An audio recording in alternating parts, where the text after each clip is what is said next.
Hi, and welcome to today's Read Aloud. The title of our book is Chrysanthemum. Can you say that with me? Chrysanthemum. That's a very big word. The author is Kevin, and this is the front cover, and this is the back cover. Let's open it up and get started. The day she was born was the happiest day in her parents' lives. "She's perfect," said her mother.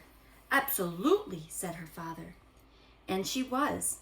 She was absolutely perfect. "Her name must be everything she is," said her mother. "Her name must be absolutely perfect," said her father. And it was. Chrysanthemum. Her parents named her Chrysanthemum. Chrysanthemum grew and grew and grew. And when she was old enough to appreciate it, Chrysanthemum loved her name. She loved the way it sounded when her mother woke her up. She loved the way it sounded when her father called her for dinner. And she loved the way it sounded when she whispered it to herself in the bathroom mirror. Chrysanthemum, chrysanthemum, chrysanthemum. Chrysanthemum loved the way her name looked when it was written in ink on an envelope. She loved the way it looked when it was written with icing on her birthday cake. And she loved the way it looked when she wrote it herself with her fat orange crayon. Chrysanthemum, chrysanthemum, chrysanthemum. Chrysanthemum thought her name was absolutely perfect. And then she started school. On the first day, Chrysanthemum wore her sunniest dress and her brightest smile. She ran all the way. "Hooray!" said Chrysanthemum. "School!" But when Miss Chud took roll call, everyone giggled upon hearing Chrysanthemum's name.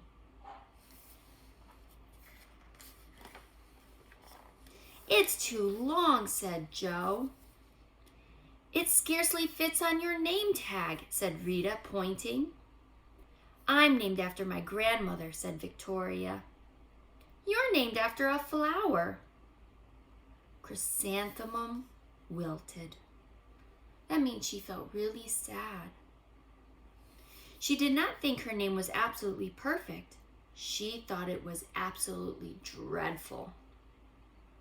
The rest of the day was not much better. During nap time, Victoria raised her hand and informed Miss Chud that Chrysanthemum's name was spelled with 13 letters. "That's exactly half as many letters as there are in the entire alphabet," Victoria said. "Thank you for sharing that with us, Victoria," said Miss Chud. "Now put your head down." "If I had a name like yours, I'd change it," Victoria said, as the students lined up to go home. "I wish I could," thought Chrysanthemum miserably. "Welcome home," said her mother. "Welcome home," said her father. "School is no place for me," said Chrysanthemum. "My name is too long. It scarcely fits on my name tag, and I'm named after a flower." "Oh, pish," said her mother. "Your name is beautiful." "And precious and priceless and fascinating and winsome," said her father. "It's everything you are," said her mother. "Absolutely perfect," said her father.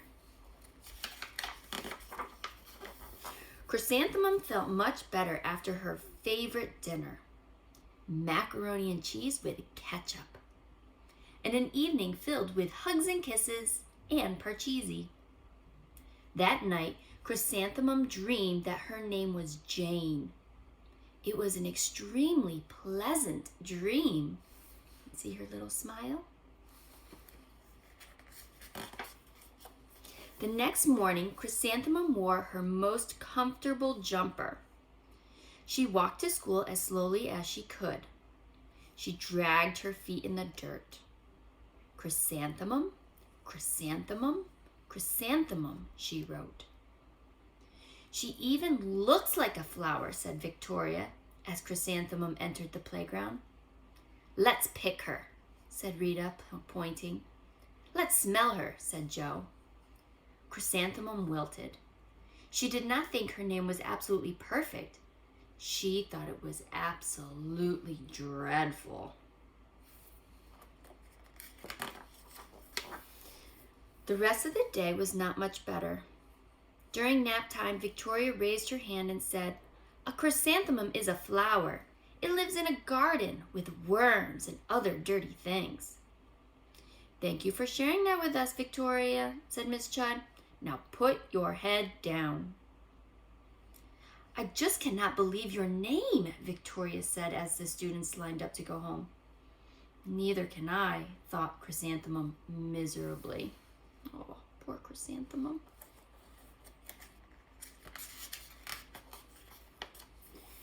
"Welcome home," said her mother. "Welcome home," said her father. "School is no place for me," said Chrysanthemum. "They said I even look like a flower. They pretended to pick me and smell me." "Oh, pish," said her mother. "They're just jealous." "And envious and begrudging and discontented and jaundiced," said her father. "Who wouldn't be jealous of a name like yours," said her mother. "After all, it's absolutely perfect," said her father. Chrysanthemum felt a trifle better after her favorite dessert, chocolate cake with buttercream frosting, and another evening filled with hugs and kisses and parcheesi. That night, Chrysanthemum dreamed that she really was a chrysanthemum. She sprouted leaves and petals. Victoria picked her and plucked the leaves and petals one by one until there was nothing left but a scrawny stem. It was the worst nightmare of Chrysanthemum's life. Chrysanthemum wore her outfit with 7 pockets the next morning. She loaded the pockets with her most prized possessions and her good luck charms. Chrysanthemum took the longest route possible to school. She stopped and stared at each and every flower. "Chrysanthemum, chrysanthemum, chrysanthemum," the flowers seemed to say. That morning, the students were introduced to Miss Twinkle, the music teacher.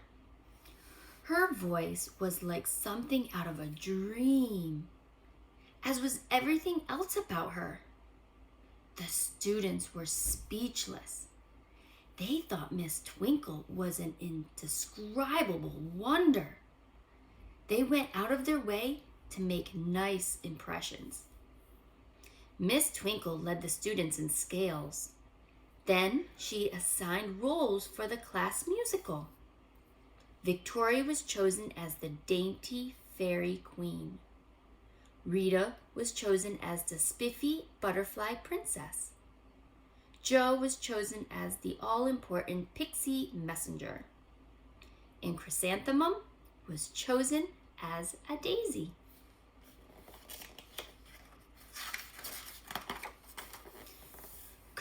Chrysanthemum's a daisy? Chrysanthemum's a daisy? Joe, Rita, and Victoria chanted, thinking it was wildly funny. Chrysanthemum wilted. She did not think her name was absolutely perfect. She thought it was absolutely dreadful. "What's so humorous?" asked Miss Twinkle. "Chrysanthemum," was the answer. "Her name is so long," said Joe. "It scarcely fits on her name tag," said Rita, pointing. "I'm named after my grandmother," said Victoria. "She's named after a flower."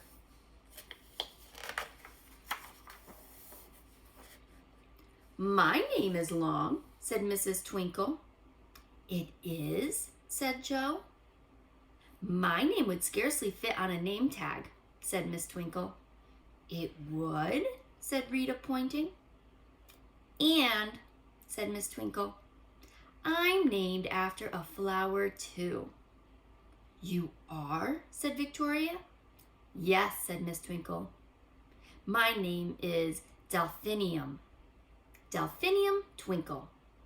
And if my baby is a girl, I'm considering Chrysanthemum as a name.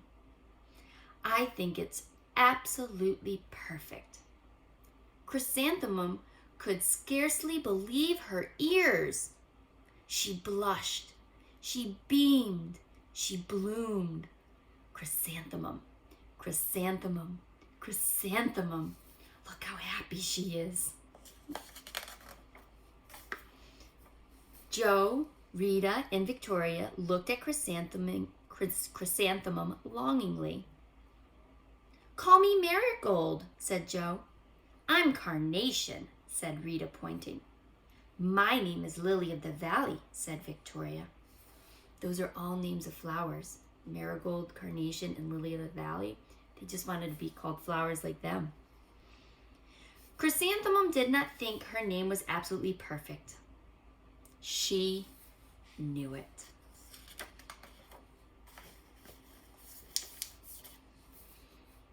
Overall, the class musical was a huge success. Chrysanthemum was absolutely perfect as a daisy. Victoria made the only mistake. She completely forgot her lines as the dainty fairy queen. Chrysanthemum thought it was wildly funny, and she giggled throughout the entire dance of the flowers. Eventually, Miss Twinkle gave birth to a healthy baby girl. And of course, she named her Chrysanthemum. And that is the end. Have a great day. We'll see you tomorrow.